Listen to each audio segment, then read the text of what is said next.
Today's episode is brought to you by Mazars. SoundCartel.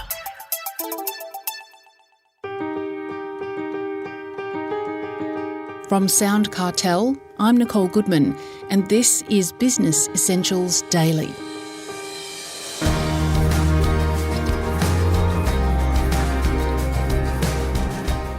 Mindfulness is paying attention to the here and now.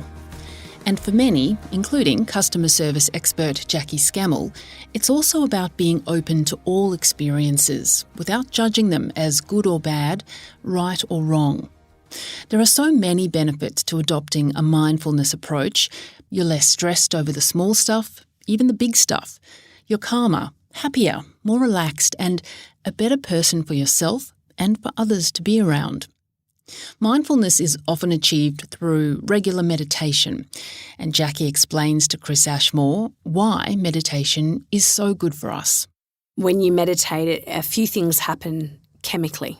Firstly, you get a boost of endorphins, which endorphins make you feel good, and it activates your parasympathetic nervous system. So when you meditate, you're activating that part of your nervous system, which is the rest and digest, and that really is a state that not many of us access and get to throughout a day. Most of us, our sympathetic nervous system's switched on where we're in more of a state of fight, flight or freeze, particularly if we're under stress, if we're under pressure, if we're driving in horrible traffic or if we have a job that requires us to be, on high alert.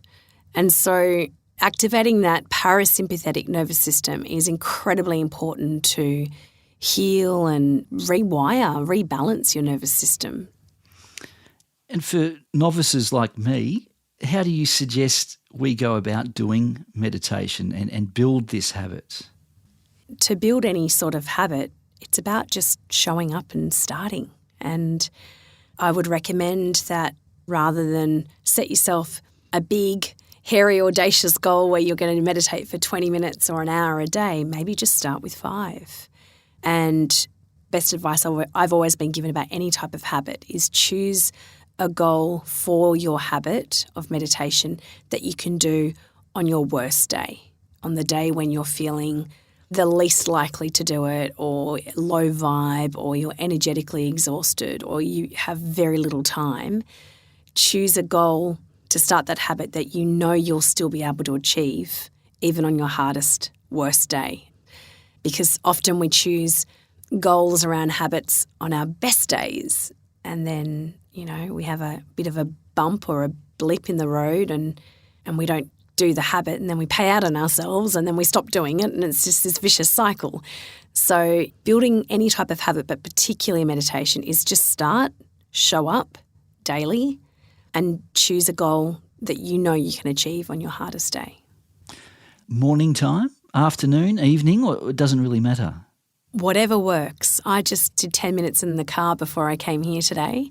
I needed a little afternoon pick-me-up and I've absolutely had my caffeine quota, so there was no way I was going to have another coffee at this time of day. But for me, 10-minute meditation it's the antidote to feeling energetically, tired, or if you need to sort of clear your mind and give yourself a pep up. So I'll often slip in a little 5 or 10 minute in the afternoon, and mornings are a wonderful time to meditate as well for lots of reasons. It's a great way to start the day, just giving yourself, even if it is only 5 or 10 minutes a day, just giving yourself that time before you're off and running, attention out to family, friends, customers, your staff. And if you're a busy leader or business woman or man listening to this, chances are that you probably don't have a lot of time to yourself. When you say you're sitting in the car meditating before this recording, what exactly are you doing? Are you counting your breaths? Are you doing something else? Yeah, it's a great question. So how you meditate, I think there's 5 simple steps that I have practiced over the years, and this may be helpful for those who are listening today. The first is whenever you're about to meditate, set yourself up slowly and calmly. You never want to sort of arrive into a meditation sort of in a rush. You want to set yourself up, get nice and comfy, sit back in the chair, whatever it is that you're lying or sitting down on, and start slowly and calmly. And then once you're comfortable, the second step is to get really still. And so when you have a still body, you're giving your mind an opportunity to get still as well. So still body equals still mind.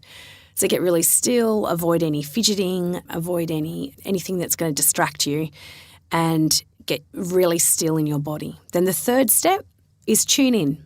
And so what I mean by that is tune into your breath and your body. And so this is about becoming, like we discussed earlier on, paying attention in a particular way with real clear purpose. And the purpose here is to tune into how am I feeling, what's going on in my physical body, and equally, how am I breathing? And just noticing your breath, maybe even following a few rounds of your inhale and exhale. And the point of that third step is to just plug into the present moment and get really consciously aware of what's happening in the here and now.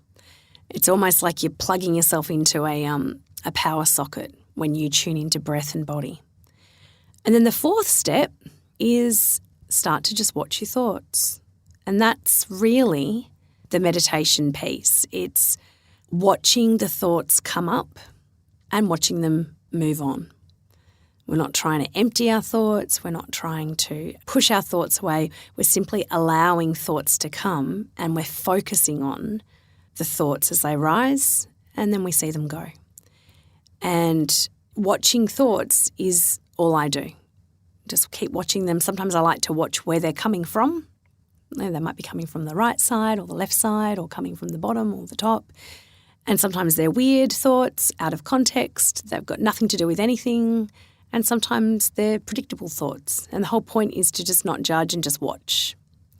And then the fifth step is repeat, and do that for as long as you want. I often just set a little timer.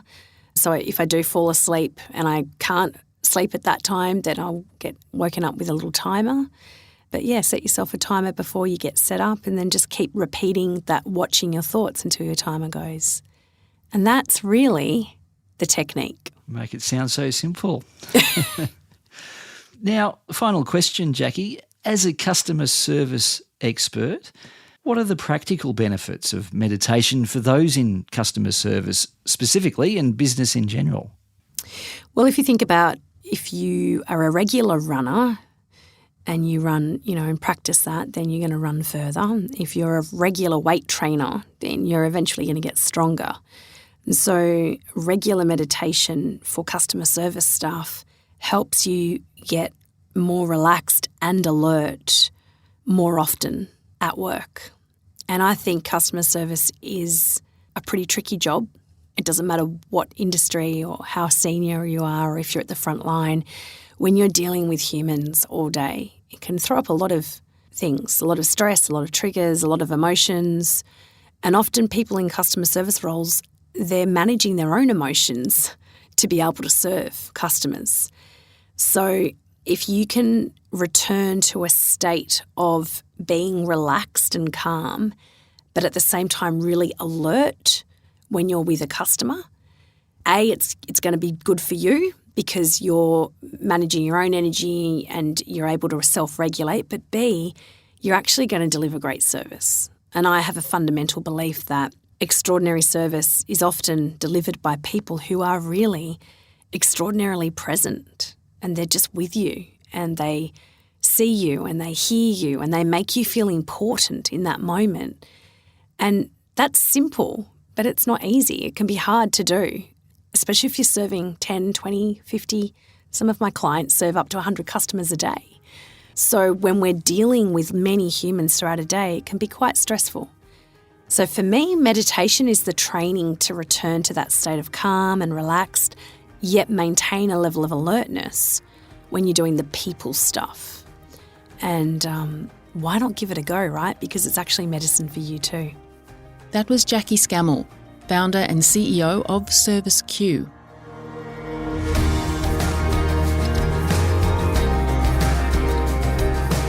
This episode of Business Essentials Daily is produced by the team at SoundCartel. Thanks for listening. I'm Nicole Goodman. We'll bring you more Be Daily tomorrow. Follow at BE Daily Podcast across social media and head to bedaily.com.au for more from the Business Essentials Daily podcast. SoundCartel. This episode was brought to you by Mazars. To find out more, visit mazars.com.au. That's mazars.com.au.